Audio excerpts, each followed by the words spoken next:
competitive or bargaining reasons require a closed session specifically to discuss options and strategies regarding construction project contracts. Can we vote to go into closed session? Jack? Aye. Steve? Ted? Aye. Nicole? Aye. Nick? Aye. All right. I did. The motion was Sure. made, but we didn't second this motion. Yeah. I seconded I it. did. It was just really quiet. We don't do roll call for that one? Yeah. Okay. Yeah, it was All right, we are now in closed session. We will now meet in the middle school library. Yes, please, thank you.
present. Jack, Steve, myself, Ted, Nicole, and Nick.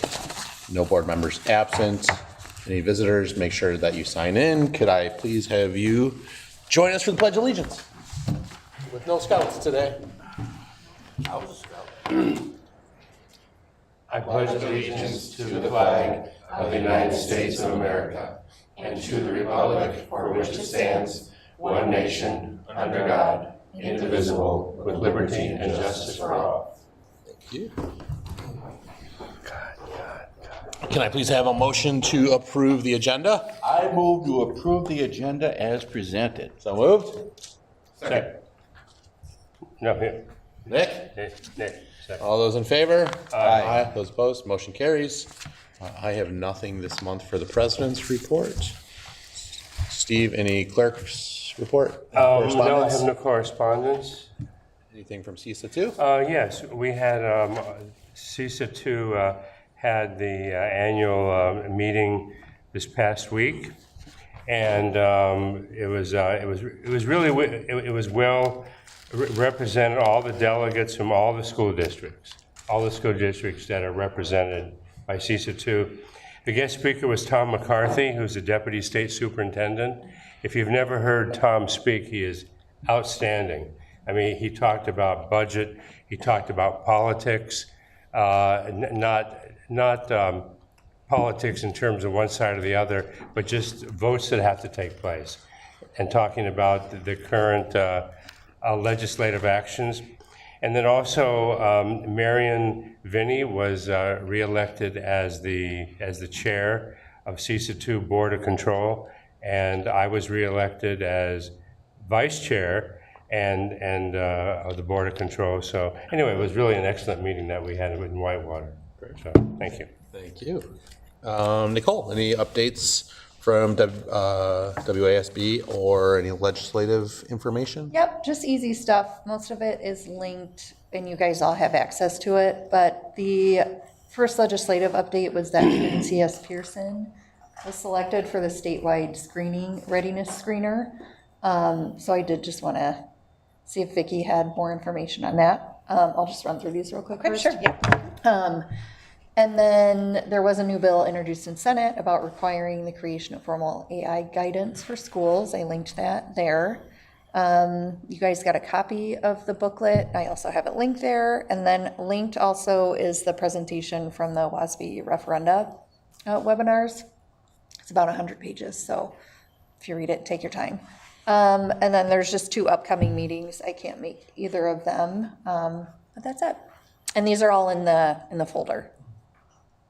So Do you want to talk about yeah, that? so I'll have Patty, she's been really the person in charge of this too, and so she knew I was gonna kind of look at her, but the good news is we are familiar with Pearson and the fact that if it is Ames Web that they choose, we don't know yet. They are still trying to figure out or give us information on what the assessment is going to be. If it's Ames Web, the good news is we've been using that. So that would be a plus. It would be less of a lift for teachers to have to learn a new assessment.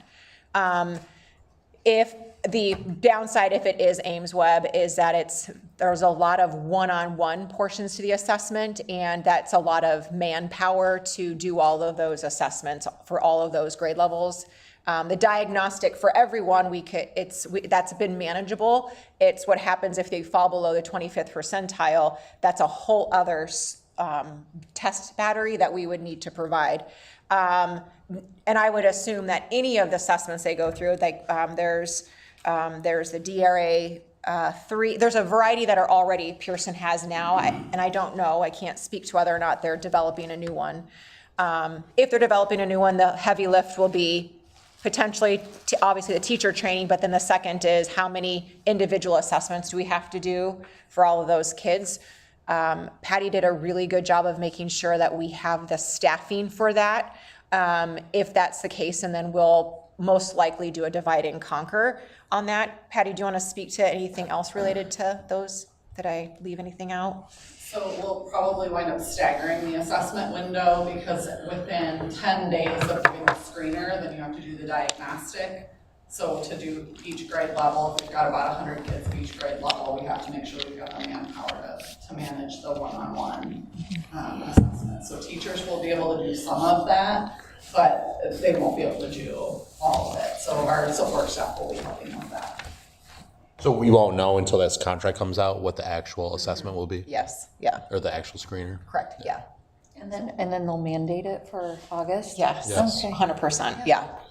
The good news is it would be paid for, so if it is, like we right now are paying for Ames Web, and then we'd be one free cost of perhaps of something, so, but yeah, it would, Oh, they are paying for the screener? correct. Oh, Yes. great. Yeah, Okay. Wisconsin. Yeah, so, yeah, okay. Yeah, Okay, thank you. yeah.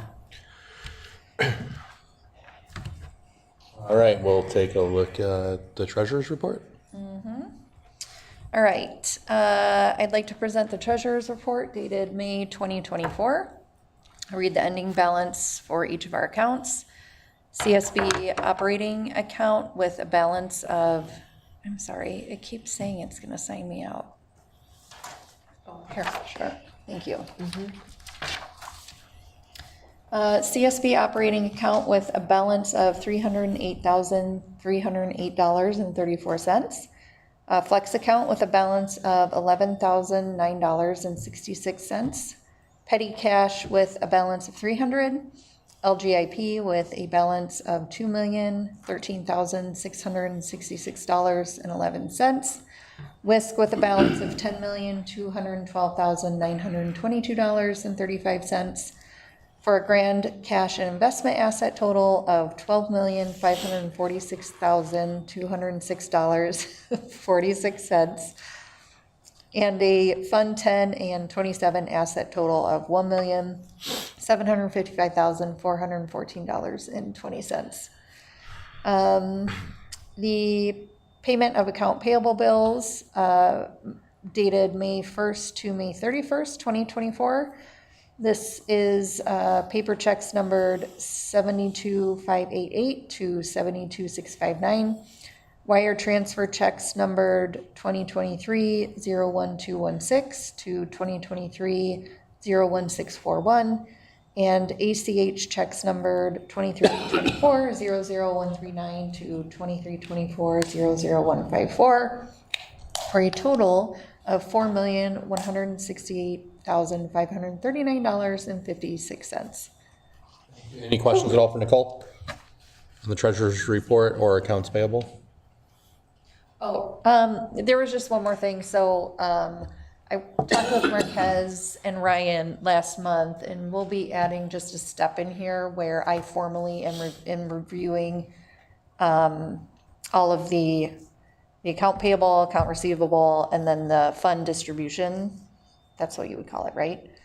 So we'll just add a bullet in here, and that's just to put that extra step of, account oversight in there, right? And she's been doing I mean, I've appreciated the question she's asking about where things have been going on if it's a different spending or cadence, the consulting, just curious where we're spending the money. So she's been asking about that just to make sure we're being transparent and we're putting the money where taxpayers are expecting it to go. She should ask those auditor questions. Yeah. Can we make a note just for on check number 72554? When we get a chance to bring that up during Can I see? building the grounds meeting. Okay. Oh, okay. Yeah, it's probably normal. I just have additional questions onto that. That doesn't need to be. At our committee meeting later Yeah, in this the month? committee meeting. Okay. Yep. Yep. What was that check number again? I'm sorry. It would be 554. Okay, thank you. Yep. Any other questions at all? All right, you want to go through the monthly Yep. overview? So looking at our revenue and expenses for the current fiscal year, we're looking at Fund 10 and 27. On the revenue side, we're slightly behind pace for last year. Mostly that's the same issue that I mentioned, that Fund 39, we booked the revenue to that fund first before we did the Fund 10 property tax payment. But overall, we're still projected to be on balance from the revenue side. We also have, I've been a little behind on claiming our federal grants, but that'll come through here in the month of June. And then on the next slide, on the expense side, we are a little bit behind as well, but that's because we have an extra payroll in the month of August. It's a 3 payroll month. As we discussed later in the budget amendments for the current year, I'm still projecting a balanced budget overall from both the revenue and expense side. And as Ryan has learned, one of the things that we do or we try to do as we budget is we're conservative on the revenue, meaning like we round down a little bit just so that we make sure we get all the money in, and we slightly overestimate the expenses or at least round up on the expenses. So you're kind of closing that gap and providing a little bit of cushion for the unexpected costs that come up in a school year. So any questions on the current May monthly revenue and expense report? No? Okay.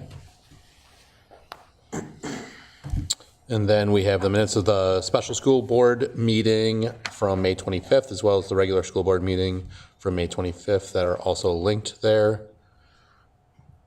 Vicky, do you want to take us through any of those agreements? It's like the Paris one? Oh, yeah, I can discuss that too. Yeah, go ahead. Yep, so I know it's normal. Yeah, so the 66.0301 agreement with Paris and Brighton school districts is kind of an annual thing that we do. We share our occupational therapists with those districts. We calculate at this point an estimate of how much that's going to cost us. And then based on how much time that their students currently need, we come up with an estimate. And then at the end of the year, we look at what was the actual amount of time that our OT spent, and we bill on the actual cost. So as we speak right now, we're working on creating the actual invoice for the current year that's ending, and this is just the estimate for the upcoming year, and we need board approval on both ends. So once you guys sign today, then we'll send it over to Paris and Brighton, and their school board will sign. Any questions on that one? Can I have a motion to approve consent agenda A through F? I move to approve the consent agenda items A through F as presented. So moved. Second. All those in favor? Aye. Those opposed? Motion carries. Okay, so we have a variety of approving for hiring. These were going to be on our last one, but we just didn't have final agreements for some of our staffing. I am really excited that we have a speech. We were able to find a strong speech and language pathologist and a school psychologist. The school psych, he's been a teacher for quite some time, and he has his degree in the school psychologist or his certification. Just really excited that we've got someone who's been in the profession for a while, but it'll be his first year as a school psych. So it's a hard fill, those positions. And we're lucky to have them. So Wiley and Haley, we were lucky to have them as fresh new teachers this year. It's tricky when you have those positions because they are like big sought after in districts. Haley has got a district near her home. She had quite a bit of a commute, so we're really happy for her. We're also happy for all of these people who have new roles and positions. Wiley is going to now be at a high school. Sarah Kiefer is going to be spending more time with her family, actually. So that was just a hard choice she had to make. It's really sad to see her go, but she's going to be spending more time with her family. And Cora Hale, I'm unsure where she's landed, but we're just wishing her the very best. And then the contracts for the changes, we've added some more days to Craig Valou. He'll be helping pick up some of the open enrollment pieces that Diane was currently doing. So we've added some days to his contract. Sarah Infazino, who has been a teacher in the building for a number of years. She was an assistant principal in Illinois for a year. We're excited that she's going to come on as an assistant principal for us. Nicole Paul, she's been doing the director of communications role. CISA 2 just did an evaluation middle of the spring on pay scales for salaries for people in her role. She was so significantly below the salary or the pay scale for everyone else, and it was a significant amount for people who had less experience even. So we're just getting her back in the average of what other people are getting. And so we're thankful that she's been doing the great work she's doing, and she's gonna have another heavy lift with the referendum. And then of course, we're excited about the Director of Business Services being Ryan Sandberg. He is gonna have big shoes to fill, but we're actually not expecting him to do that. He is gonna do a great job, and he's gonna be supported through what Marquez is doing while he's at Baird. And he's got mentorship through WASB.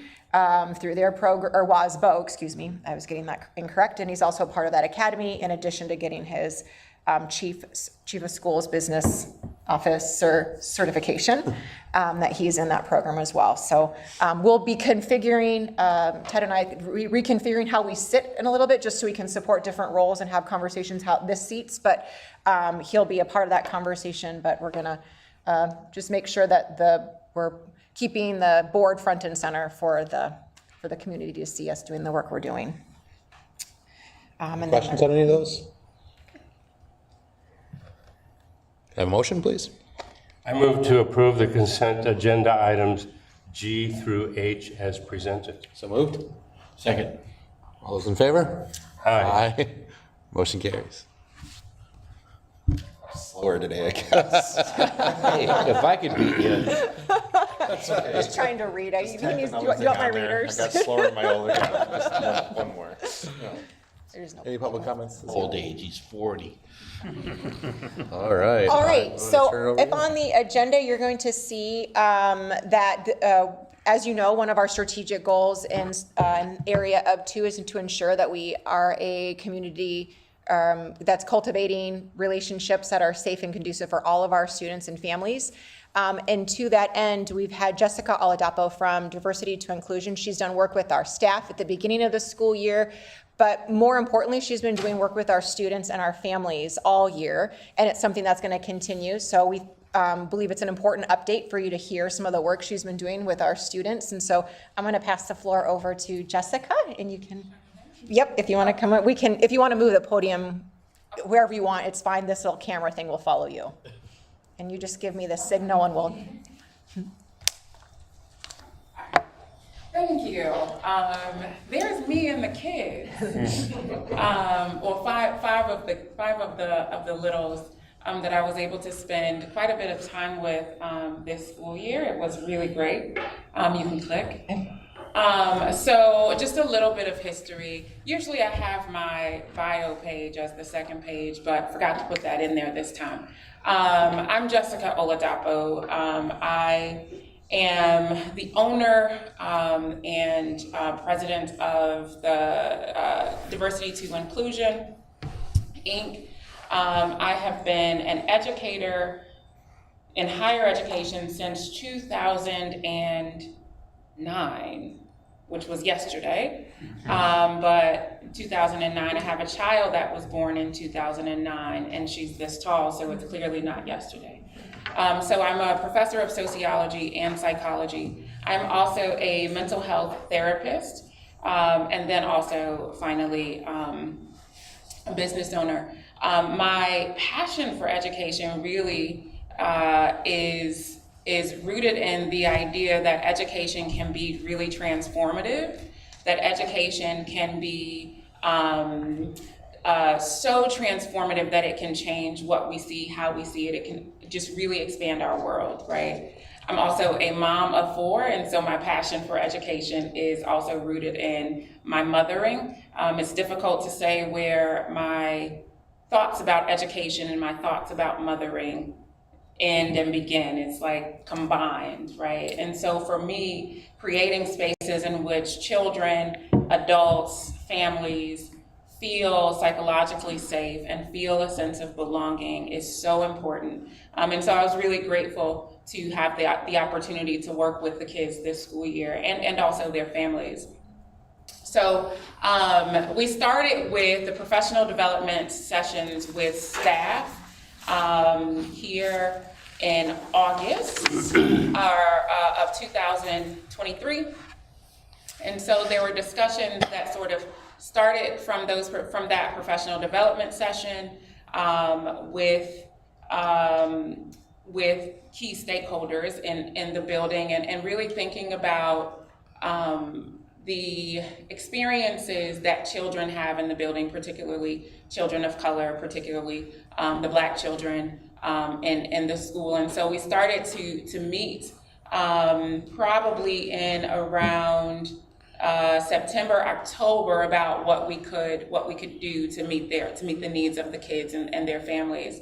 And so the goal was to support the needs and families of students of color in providing monthly sessions with children to build community and with families to promote a sense of agency and connection to the district.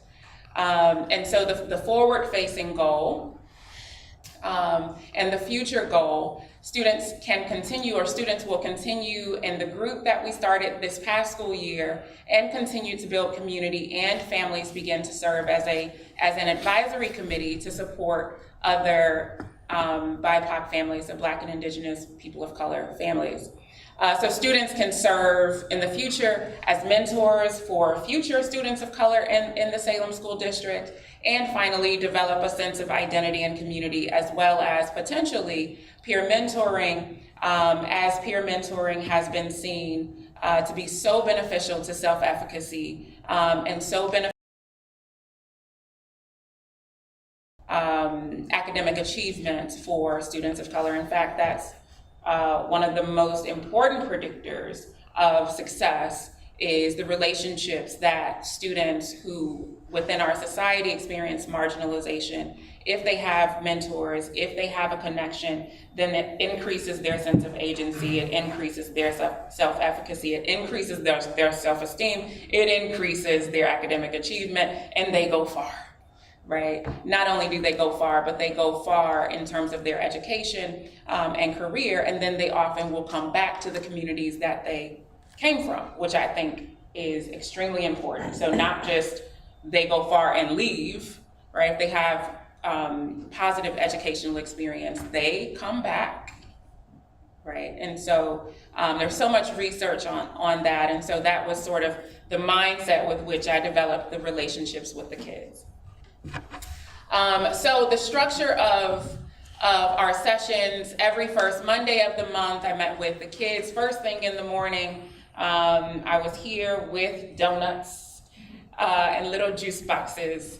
What was the first day? I think I brought donuts, and one of the kids was like, "I don't eat donuts. I eat cinnamon rolls," and I was like, I don't have cinnamon rolls.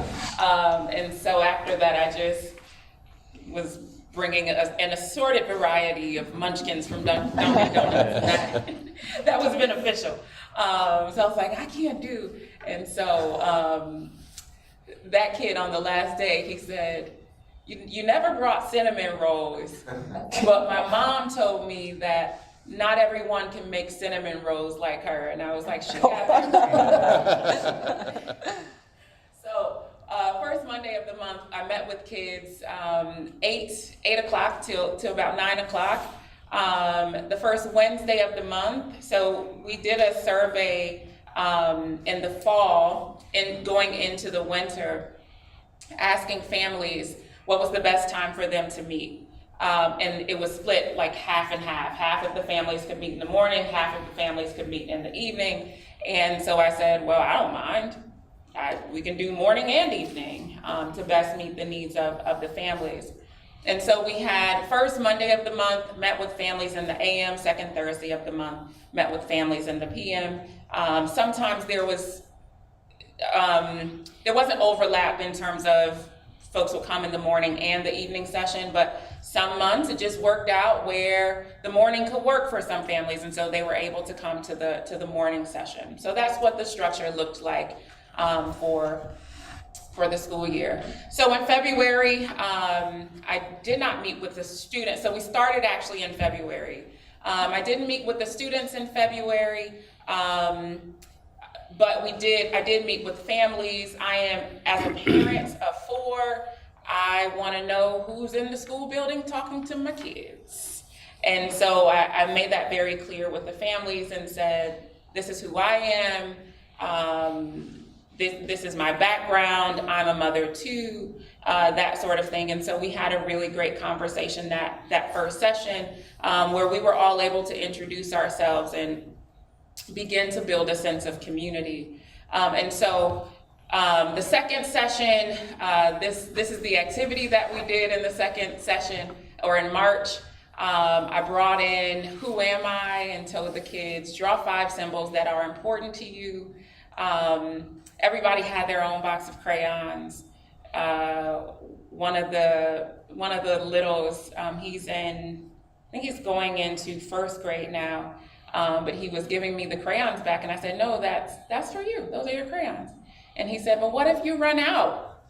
And I was like, don't worry. They keep making crayons. And so one of the older kids, actually she was the oldest in the group. She was in 4th grade. And she was like, no, thank you. I don't want the crayons. And I think, and I was like, but you know, and she said, no.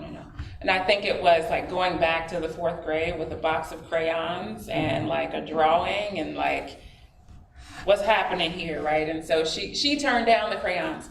But we had a good time in that first session, and the kids were able to talk about who they were and the things that were important to them, and also see similarities and commonalities. There was one of the children in the class, he said one of his favorite things to do was to travel, and I was like, well, would you look at that? There's an airplane on mine.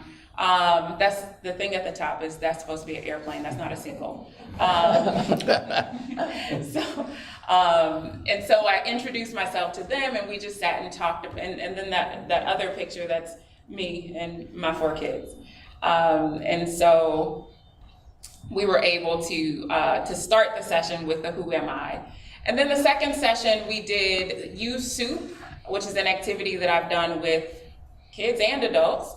I sort of turned it down for the kids in April, but I also sent the same activity home to the families and said, you know, here's an activity to do over dinner, or over the weekend, like, you know, talk to your kids about who they are and who you are, and sort of what is the identity that you all share as a family. And so that was also a fun activity. I think there's a slide. So this was our youth soup. We started one of the children, he was a 4-year-old. He came up very close to me. He receives assistance with speech. And so he came up to me and he said, confident. Like, he stood there and he looked up at me and he said, confidence. And I was like, his brother said, he's saying confident. And so that was a really magical moment, right, for this kid who oftentimes when he's speaking, people will say, what did you say? What is he saying? But he stood there and he looked up, he said, confident. So that was actually the first word that was on the board, confident. And then kids started to think about their ethnic identities and their ages, and their roles in the family. So brother, sister, son, and then they started to think of, I said ages. It quickly, after about, 5 minutes or so of the serious stuff, it quickly turned into the foods that we like to eat, which is also important, right? And then in May, we did an activity where I asked them to bring their favorite things.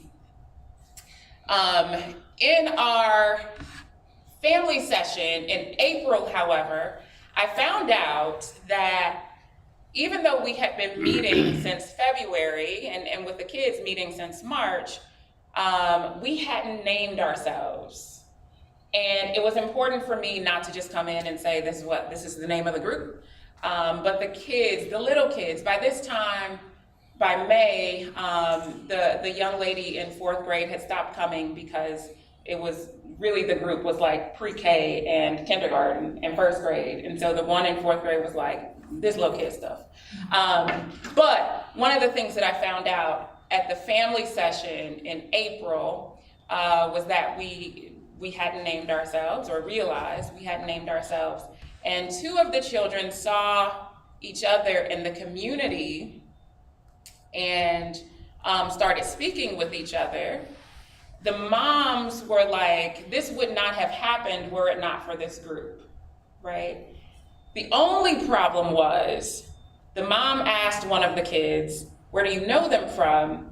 And the kid said, oh, that's the group with the black people.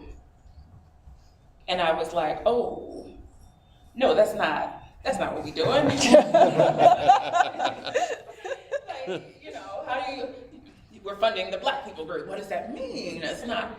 And so in May, we started with, what do we call ourselves? And so one of the kids said, we should call ourselves Sonic. And I was like, nope, not Sonic. And then one of the other kids said, the friend group or something like that. So I said, okay, we call ourselves the friend group. And so another one said it was cheesy, and I was like, how about the first Monday friend group? And so that's how we kind of came upon the first Monday friend group.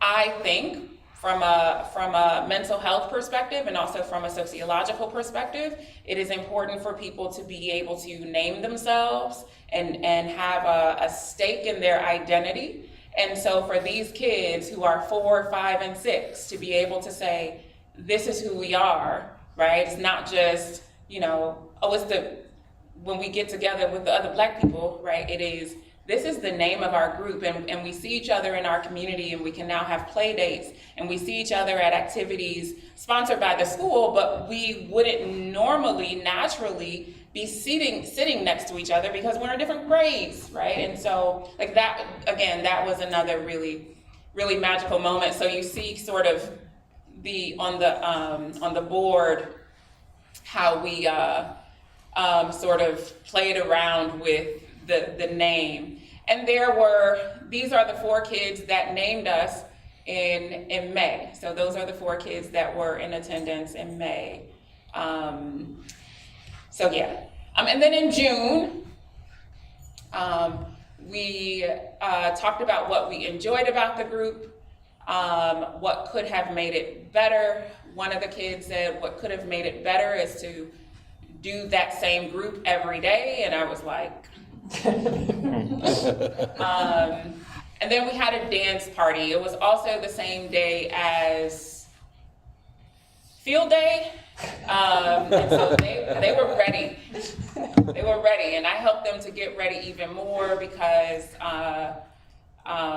we danced. They had some juice boxes, more donuts, and then I made them each little packets to thank them for taking part, in the group. And even the kids who ended up not continuing, I also made them a packet and had it sent to the classroom. So this was our last day before our dance party.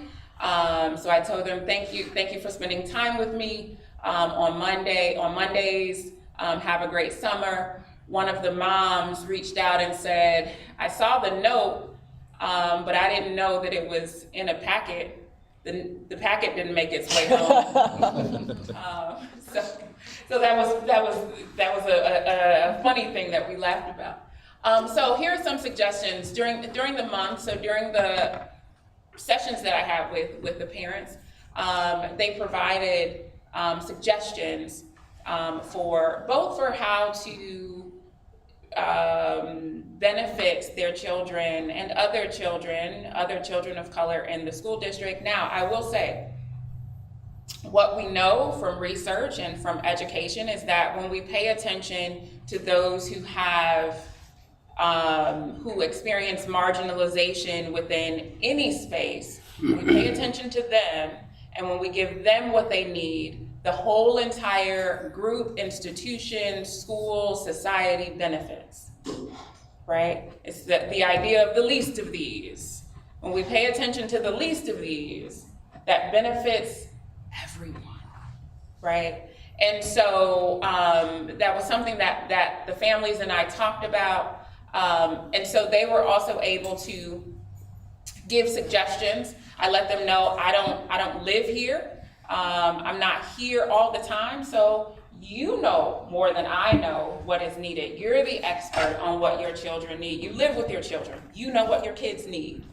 And so some of the suggestions that they came up with, continued professional development for faculty and staff, and really thinking about creating spaces where their children feel like they belong, particularly with an emphasis on discipline.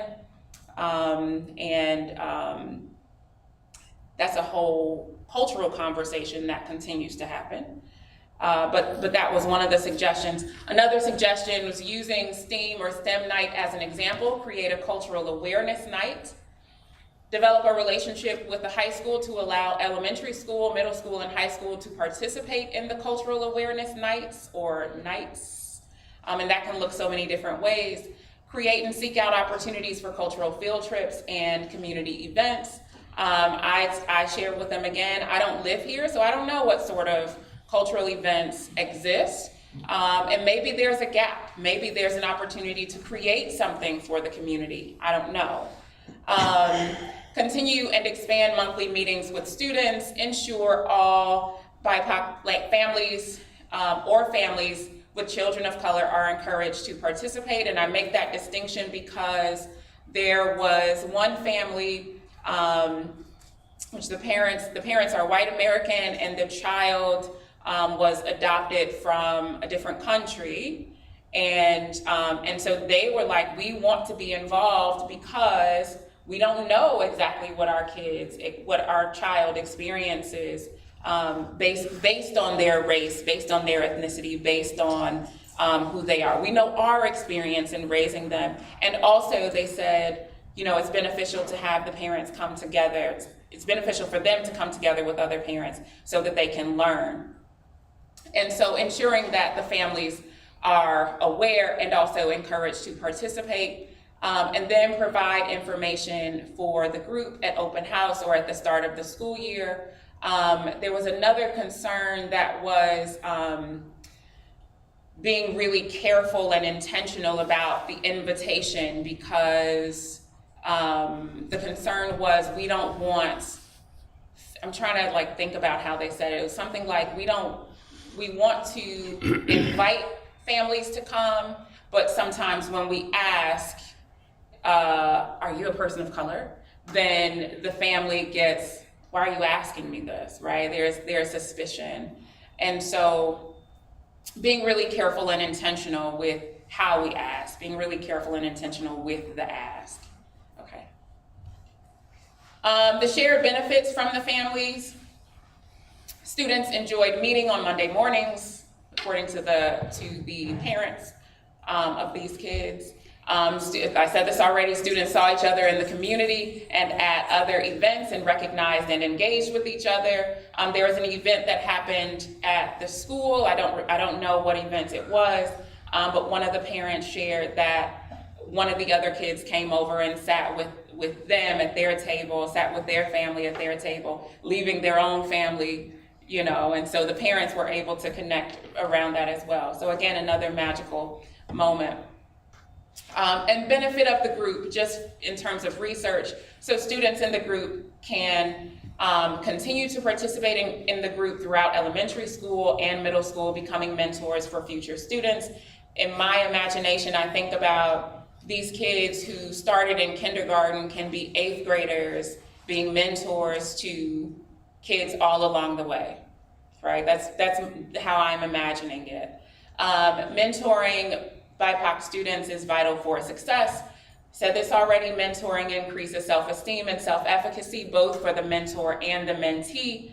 Students who begin the group in pre-K and kindergarten can develop leadership skills early, which is beneficial for high school and middle school. And then again, this part I think was so great, this inaugural group named themselves, which is also important for identity. And so that was our first year of the first Monday friend group. That's quite a bit to say. We might have to Kind of locked into that day now. Yeah. You can't change. Yeah. So thank you all for listening. Any questions? Yes. Yeah, as you look at all the great things that you did this past year, what's one thing that stands out in your mind that you want to do for next year or this coming year?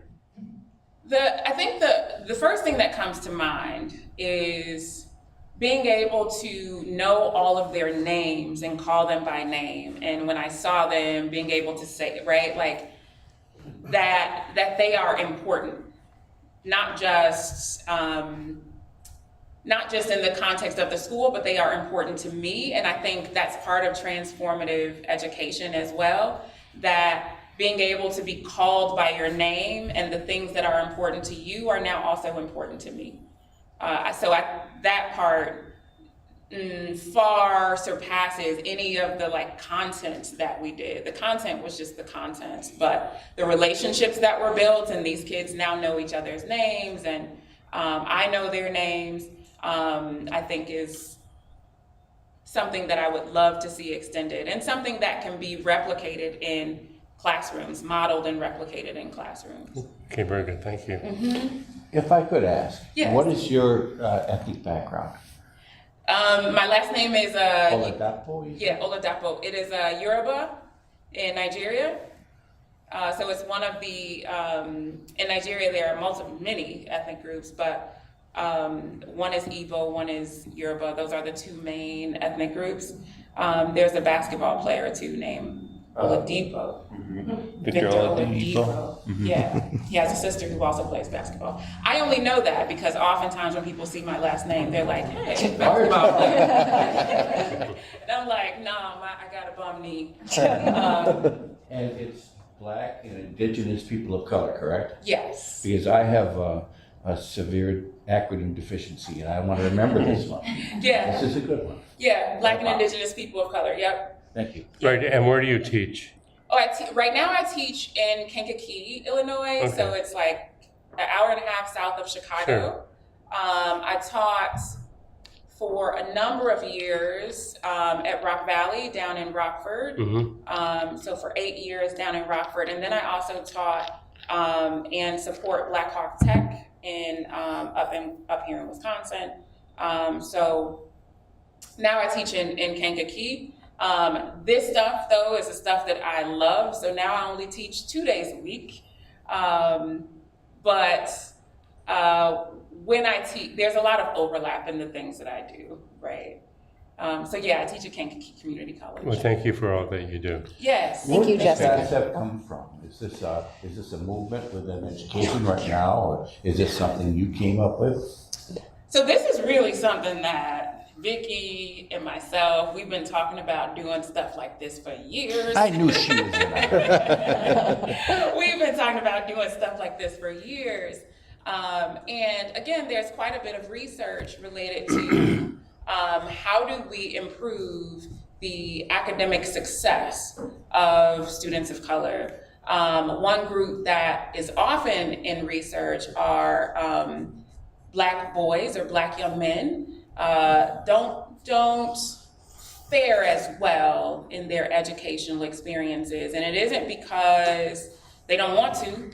It's often because the structures don't support them in their academic achievement. And so we've been having so many conversations about this for 5 years or so. And so this year we were like, let's just do it. Let's just do it. And it turned out great. I had hoped that there would be some older kids, but as we moved along, it was sort of like, well, these little kids, we can start here. They'll get older, and then they'll have the leadership skills. And again, there's a lot of research on the impact of mentoring, both in educational experiences and also in the workplace. And so how do we ensure that people are successful? By making sure that everyone feels as though they belong, by making sure they feel psychologically safe. There's a really great book on this topic called Love as a Business Strategy. And they are looking at it from a sort of corporate space, from a workplace space. But the same thing applies to children in schools as well. Many of the colleges and universities are now doing peer mentoring because, again, that research says mentoring. It benefits the mentor in giving them leadership skills, And it benefits the person who has been mentored by allowing there to be some accountability and relationship and, right, psychological safety and belonging and all of that. So there is a ton of research on it right now in the various spaces, You can workspace see and how the one-room education. school would work in a smaller community with the older ones working with the younger ones. Absolutely, absolutely. Even, sorry, this is the last thing I'm gonna say about this, but even when I started teaching in higher education, I know sociology like the back of my hand, right? Like I know sociology. I did not know how to teach at all, like at all. I am rather an introvert and rather shy. Yeah, right. And I didn't know how to teach, but what I found was actually getting up and doing it and teaching other people actually helped me to understand it at a deeper level. And so the same thing with kids, right? When kids are mentors, it helps them to understand themselves, their if they're mentoring or tutoring, it helps them to understand the topic at a deeper level as well. And so that's, again, another huge benefit. You're conquering it. Nice job. Yeah, thank you. Thank you. Thank you, Jessica. Thank you so much. Thank you. Thank you. That was interesting. I just, Yeah. Thank you. All right. Okay, so we're now moving to some action items, and the first few are going to be rather quick for you. I gave you a hard copy of a calendar just because it was easier to see than you trying to shrink it up on their screen. So this is for your school board calendar for next year. Questions that I would need you to speak on. We currently, for November 26th, our policy is that we have it the fourth Tuesday of every month, but on November 26th, we could have it that day. I don't know if anyone plans to go on Thanksgiving break early with their kids. I'm just looking around, so I don't know if you want to keep it that day or you want to move it to the 19th. We've always moved it prior. Yeah. Okay. to these events, yeah. And then December, we're moving it, we're good with moving it? Okay, and then March, moving that, because that's during spring break? We good with that? Okay, all right, so there's possible motion. I move to approve the 2024 to 2025 board calendar as discussed. So moved. Second. All those in favor? Aye. Those opposed? Motion carries. All right, I think there's a bunch of financial action items here, so we'll try to move through them as quickly as possible. The first one is approving changes to the 23-24 adopted budget. So we passed the budget obviously in October of 2023. Since that time, there's been a lot of changes from all revenue, expenses, but state statutes, go over adopting making changes to the adopted budget. It's something that the auditors look at to make sure that our budget at the end of the year accurately reflects what we actually spent. So Ryan and I spent the last couple of weeks working on next year's budget, but also revising this year's budget. So for this year's budget, we increased our interest and fee revenue by $48,000. That was one of the big changes. On the state revenue side, we accidentally removed a adjustment or some high-cost special education aid, so that'll get added back in July. We'll do this again in July, but this will cover the bulk of changes to the budget. On miscellaneous revenue, we had some E-rate money come in, so that's federal money coming in for data or technology-related projects, and our workers' comp dividend came in higher than expected. So in total, our net revenue increased $44,439. And so this is just on the Fund 10 and 27 side. The item that was attached on the agenda covers all the funds, but in general, I just wanted to go over the high level, big changes, big swings in the budget. So that's the revenue side. And then this is it presented in the way that you guys review on the normal monthly revenue and expense report. So overall, it's an increase of $44,000. And then if we go to the expense side, we have the same increase of $44,439. Our salary and benefit costs came in higher than expected. We are being conservative on this estimate, so obviously as we book now the payments for July and August, we'll know here in the next few days where the fiscal year ends. And so in July, Ryan will come back with July budget amendments for the previous year, and it'll tighten up everything. And then our utility costs came in lower than expected, though we'll increase it, tweak it up a little bit in July. Technology and software costs came in lower than the previous year due to some software that we chose not to renew. Other purchase services, our building and grounds and technology departments budgets came in under budget, so that was good.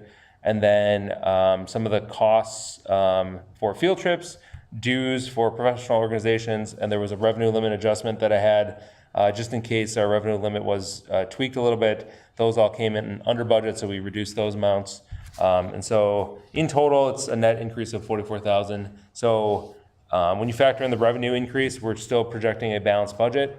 And as I've mentioned before, it's a conservative estimate. I'm thinking we're gonna have a slight surplus, and then at that point, you guys can decide what you want to do with the surplus, roll it over, make a transfer to Fund 46, or do a combination of both. And we have until July 30th to make that decision.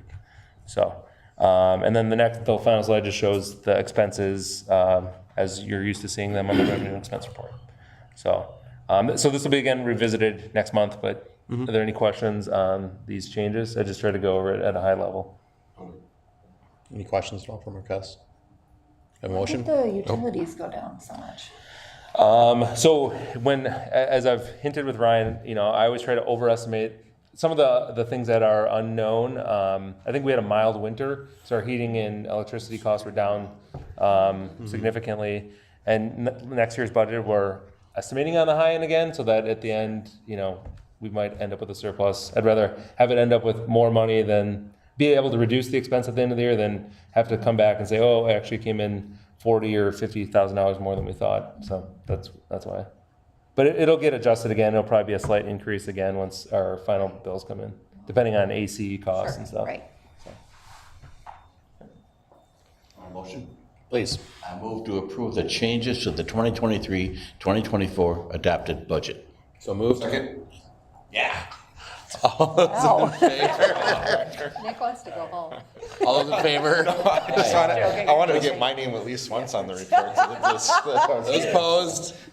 Motion carries. All right, another June item that we revisit now every year is the employee health insurance. So just a reminder, this past year we moved to a September 1st through August 31st plan year. We also, at the end of last year, made the change to allow all of our school year full-time employees, including our employees, to be eligible for the 90%, 10% premium model. And then, as you guys have known for a while now, Humana is exiting the group market, so we had to seek proposals for health insurance for this upcoming plan year.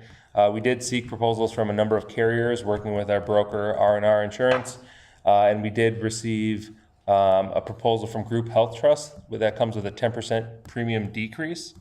So we had two other carriers that we sought proposals from. One said that they wouldn't be able to get us a proposal till July, and the other one didn't quite fit our geographic area or market. But we are very happy with the 10% decrease compared to some of the other districts around here. Most people are seeing increases, and we're coming off of, now this is our third negative renewal, meaning we reduced it 4% 2 years ago, 3% last year, and now 10%. And then GHT, or Group Health Trust, has given us a rate cap increase for the following year. So not this upcoming year's budget, but the following year, the most it could go up is 8.5%. So it's still a 1.5% reduction from the current year cost. So One thing of note that I want to put to this is there's a balance between quality and cost, right? I just want to make sure that we're getting input for new insurance and how the quality is compared to the cost. If there's a major differential there, we had, there's going to be That's a some. good point. yep. And so Like Group research Health, that was kind of a starting point when we did start going out. Not a Because we big wanted to have a disruption. very similar coverage. And Group Health Trust works primarily with school districts, municipalities, and then counties. So they are very familiar with the public side. So. And they give you one of those, like, this many people would experience a disruption? Yeah, Like correct. study. And as far as I'm aware, it was, I don't think there was anybody. They do a census before they Correct. go to it, yeah. And it Yeah, kind so yeah, we've been working through this for the last couple months, but Right. this is kind of the culmination. We have a lot of people asking, oh, what are we doing for health insurance? Obviously, this is a big budget swing, or big impact on the budget, but obviously it's in a good direction, meaning we're saving money. Not only the district, but employees will see lower premiums as well, so. Great. Have a motion, please? Nick, take it. I move to approve the 24-25 employee health insurance. So moved. Second. All those in favor? Aye. Those opposed? Motion carries. That's great. All right, the other type of insurance we have is kind of all the other fun stuff: property insurance, liability, auto, crime, workers' comp, everybody's favorite stuff to talk about. So that policy, or these policies, coincide with the fiscal year, so they run July through June. And so I presented kind of the comparison between the current year and the upcoming year. Overall, in total, we're seeing a premium increase of 6%, which is largely driven by property insurance. And so that's going up nationwide across the board. As Nick here on the board is very familiar with the insurance market. But overall, the total increase of 6% is still, obviously we'd prefer if it was flat or decreasing, but it's still, a good number relative to other districts around us. I did want to highlight that our property deductible is pretty low. It's only $5,000. And we do, thanks to Nick helping negotiate a few years ago, we do have a 25% flat workers' comp dividend, which is pretty good. 30 is about the best you can do, almost, pending the payroll. There's a certain level you can go with that, And the other thing to note too, and I just did some recent research on this, actually as of today, CIC, the particular carrier, it's one of the more, I'm not gonna get too far into it, it's extremely broad coverage, which is extremely good for the school district.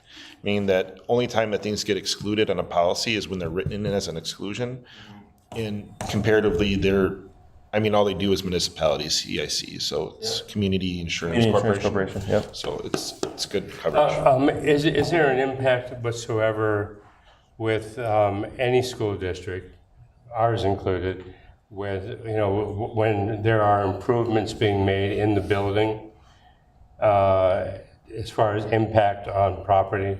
Yeah, so insurance? as we go for renewal, we have to fill out all this information, including the updates to the square footage, what work's being done. So that's factored into this as well. There's a calculator that they use when it comes up with the rate. Okay, thank you. Do we need to approve that? Yeah. I move to approve the insurance coverage as discussed and presented. So moved. Second. All those in favor? Aye. Those opposed? Motion carries. All right, another June item that we do every year is review of the fees for the upcoming school year. So in general, we try to keep the fees as flat as possible, but we do have a few minor adjustments to the fees for the upcoming school year. We are looking at increasing the sport and club fees by $5 to offset rising costs of not only the staff members, but supplies. So we've always had this, or at least since I've been here, we've had this cap per family. So that would obviously, we increase that just a little bit to now cover the increased $5. And then breakfast and lunch prices, we're looking at increasing by 10 and 20 cents respectively to cover rising costs, and also just to make sure that our food service Fund 50 is balanced for the year. So those would be the only changes that we're proposing for that. How are we doing on the negative plus side of that whole equation? Yep, so we have some negative food service balances that, I know I've talked with Ryan that we're still gonna need to work on over the next, amount of time. Relative to our Fund 50 fund balance, it's still a very minor amount, but it is something that we need to continue to be proactive on, and Not looking to discuss it necessarily right now, just my kind of ball. we also do have a pretty robust Fund 50 fund balance. We actually use that to purchase new cafeteria tables, so that you'll notice on the approving of the budget amendments on the previous item, that our Fund 50 fund balance is dropping, but we're still 100,000+ to the good. So the folding ones? Mm-hmm. We just bought new ones again? Yep, so now we have the same Folding model ones in in the both other cafeterias. Gen And The other one? Yeah. Yes, Well, yeah, we yeah. just replaced Correct. these. Correct. No, these are still good, yes. Yeah, we have the same exact ones over there. Something different Yeah, than yeah. it's gonna happen again, Time right? out. So Fund 50 is in great shape, and this is just to make sure that we can maintain that. So there is something, and I have no idea if it would be contributing to not getting lunches paid for, but if you, as a parent, if you do not set the limit on the website where you pay, if you don't set when I fall below this, like put more money in, if you don't set it that way and you just are paying each time, you actually don't get an email that tells you you have a balance. So for like the first 2 years I was here, I was constantly late. So the school would let you know though, because we get an email. Yeah, as soon as you go into She's saying they negative, don't get As soon as it. you hit negative, But you don't, no. You don't get like an automated email from the system that says, hey, you have a balance, please pay it. A food balance alert Like a food email. balance alert. So then I would ever be seen. so late on the pay, like 6 months later, I'd log in and be like, oh my God, I owe $300. Because I just wasn't thinking, it just, there's a lot going on, right? For sure. I would pay it. Okay, I would pay it. I didn't mean to giggle. But, because Skyward is like the easiest thing. It's Skyward, right? So then Yeah. I set it to where it'll auto, Pull. it'll auto just put, it keeps Auto putting renew in, once you do this. it'll auto renew, and when I do that, I'll get an email that says you just auto renewed, replenish, but there could be people that are like me. Watching their bank account a little bit more, so it doesn't, yeah. Right, So I get it. right. That makes sense. so yeah, that's, we'll work on. Set up alert status. Yeah. So- That was you? Yeah, it doesn't auto charge your card if you don't do the auto renew. So it just stacks and stacks and stacks, and then, I mean, parents have how many things you're logging you're into, completely paying right, for, yeah. and I'm just wondering Is there a if- way we could? if there's a way where there could be an email that is sent out monthly, hey, this was how much you owe this month. I feel like Your there's kid bought gotta a be cookie sometimes and something ice that cream, system you and can they set ate up on breakfast at Skyward. home and bought breakfast. Well, that but happens. is We have it that whole Skyward household. that we're So, paying for? RevTrack is the payment processing Revs- place, it would be but we track, RevTrack. but then it communicates with Skyward for So your I feel like there balance. has to It be would something through Rev- Skyward. RevTrack talking to Skyward, talking to Right. the parent. But I feel like, I mean, I guess we can look into it, but Yeah. I, So whatever email they send for you just auto replenished, they should do that for non-replenishers monthly. We get a Here's low your balance alert. That's, but yeah, I You was, get a low balance alert. Yeah, yeah, I was under the insane. we don't do the auto replenish, but we get a low balance alert. If it's less than, Gotten that though either. 10 or I don't 5, know I if don't all know. accounts are created equal Yeah. in this case. Okay. Well, yeah, we can Anyway, look into it could be something, or it might be just education, like, right, like a, Yeah, so how to do it, how to Right. set your settings Yeah. or something. yeah. Yep. Just one of those things where I'm like, maybe Yeah, I there's was more under the impression needs. that there was an. Sounds great, There right, was an Nicole? auto alert, yeah. It's a little YouTube, like a little Vimeo. Yeah. Yeah. Little Loom. Your screencast. Peanut butter and jelly with the dent from the apple. I mean, that was a lunch. That's the sun butter, right? Sun butter butter, sandwich, yeah. Did we do a motion already? I move to approve the 24-25 school fees as presented. So moved. Jack. All right. All in favor? Aye. Those opposed? Motion carries. All right, now the biggest item that Ryan and I have been working on the last few weeks is the preliminary budget for the upcoming school year. So obviously the biggest portion of the budget is salary and benefits, so we'll get to that on the next slide. On this slide, I just wanted to provide a high-level summary, kind of showing the revenue expense, the, balance, surplus or deficit. So right now, for Fund 10, we're looking at total revenues of $15,581,000, which is actually a 2.5% decrease overall. And then Fund 10 expense is also decreasing, though not as greatly as the Fund 10 revenue. So the Fund 10 expenses are actually at $15,885,000. So with the expenses being higher than the revenues currently, we're projecting a Fund 10 deficit for next year of $304,000. And so thankfully, we do have a fund balance. Currently, the fund balance for the current year is 3.5 million. So you can have a deficit budget as long as you have fund balance, which we do. And our fund balance is currently at about 22%, 22.4%. Our policy on the board policy requires 15%. So even factoring in this deficit, our fund balance is still projected to be at 20.64%. So this is doable, though obviously, ideally, you would have a balanced budget, and looking long-term, you can't have a deficit, every year, otherwise eventually you'll run out of fund balance. So this is, purposeful. This is not like something, I don't want anybody to be caught surprised. But as we looked at our compensation, our benefits, and met with the Personnel and Finance Committee earlier in this month. We kind of agreed to at least plan for this preliminarily, but obviously as we go through the summer, as we get more revenue data, we tighten up expenses, this number could still change and hopefully closer to the closing that deficit. And then the other big piece is the total school tax levy is projected to decrease by 3.48% down to $7,517,000. So that's, a decrease of over $300,000. So that's the high level. On the next slide, I just wanted to go over a couple big pieces on revenue and expenses. So revenue-wise, as I mentioned, it's an overall decrease of about $400,000 or 2.5%. So the revenue limit is known for next year. So, the state does a biannual budget, meaning they guarantee the budget over 2 years. So we will get a $350 per student increase on the revenue limit. At the same time, our enrollment is now declining. It declined this year and it's projected to decline next year. So the revenue limit formula is based on your number of students. So as the number of students declines, your overall revenue is going to decline.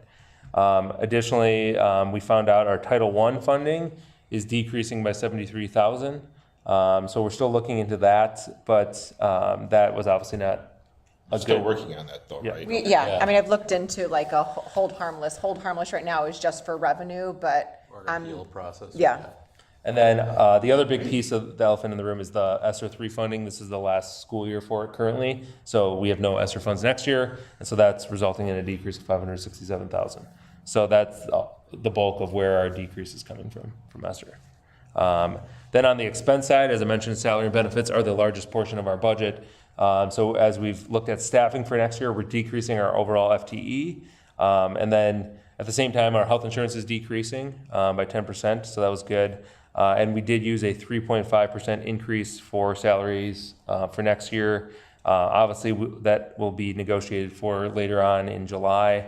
4.12% is the max, so we use the 3.5%. And with that 3.5%, we're showing that $300,000 deficit. The other things that we wanted to mention were the sunset of our current retirement provision. So right now we do the up to $40,000 as long as you're 55, have 15 years of service. So we're looking at sunsetting that into 40 and 20% increments, or $48,000 and $20,000 increments, and not tying it to the sick leave per se. But then moving forward, using doing $1,000 contributions to 403Bs for employees and doing like a 10-year vesting schedule. So that all that is built into this budget. And then on the purchase services, so our contracts and supplies, we had all of our departments do a reduction of 5% across the board. So that's factored in here. And then I have put in the actual insurance renewal amounts that we just approved. So those are in there as actual amounts. And then obviously I added known increases for our transportation, for obviously utilities is an estimate, but we use the high end estimate. So I just kind of wanted to go over those high level revenues and expenses. And then just a reminder that obviously over the summer, we will have ongoing staffing and district need changes. Third Friday is a big day because that's when your number of students is counted, and that's ultimately a big factor in the revenue limit. October 1st, the state finalizes equalized property values. And then on October 15th, the state tells you how much you're going to get in school aid, and then you can determine how much your property tax levy is going to be. And then the budget hearing, annual meeting, and budget adoption at the October board meeting would be on October 22nd. So I covered a lot there. Any questions on the preliminary budget? It's just a preliminary budget. Obviously, as we get to the fall, you'll have A lot actual of these numbers. we're talking committees and Correct. through the course of the, Yep. yeah, these are all pretty. So. Any questions at all? No? A motion? I move to approve the preliminary budget for the 2024-2025 school year. So moved. Second? All those in favor? Aye. Aye. Those opposed? Motion carries. Thank you. All right, now the last item of the night, Fund 46 Long-Term Capital Improvement Plan. So we established that back in 2015. Over the years, we've made contributions at year end. And as new items come up, we have to update that plan. So 2 items that need to be added to our plan to accommodate things that we've either done or will be doing here in the near future. So we did approve 2 air handling units back in December for $218,000. So that's actually already been done, but we need to add it to the Fund 46 plan so that the expenses can be in that account. And then the other piece is obviously we've been discussing here for a number of months, years now. So a more comprehensive review and revision is in the works currently and will be presented for approval later in 24-25 as the building referendum project comes to a close. And then we can confirm what items still need to be completed or what items have been reduced or eliminated. So, any questions? I move to approve the changes of the Fund 46 long-term capital improvement plan as discussed. So moved. Second? All those in favor? Aye. Those opposed? Motion carries. Committee reports. We have the minutes of the Finance and Personnel Committee meeting, which took place on June 4th, 2024. A lot of that was discussed by Marquez's presentation about the preliminary budget for next year. There'll be more to come eventually. And the updates were also in the minute, for my update, my last one, yeah. And then July 30th, I'll send an invitation for the safety building. It's not a report, sorry. Just kidding, never mind. That's next. That's right here. Oh, it's not. I'll put it on there. So there will be those July meetings, and then as Vicky discussed, I'll call a closed session July meeting for us to discuss evaluation stuff. Oh, yes. Yes. Oh, fine, okay, I'll send out an email to schedule that. okay. Can I have a motion to? Before we do that, I just wanted to thank all of our staff who will be with us this coming year, and all the staff who are leaving for various reasons, and also a very special recognition to Diane for her outstanding service to our district. Definitely. Thank you, Diane. Thank you, Diane.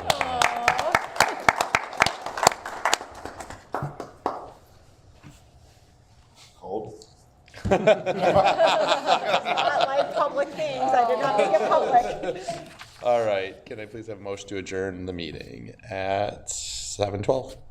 I move we adjourn the meeting at 7:12. So moved. Second. All those in favor? Aye. Those opposed? Meeting is adjourned at 7:12 p.m.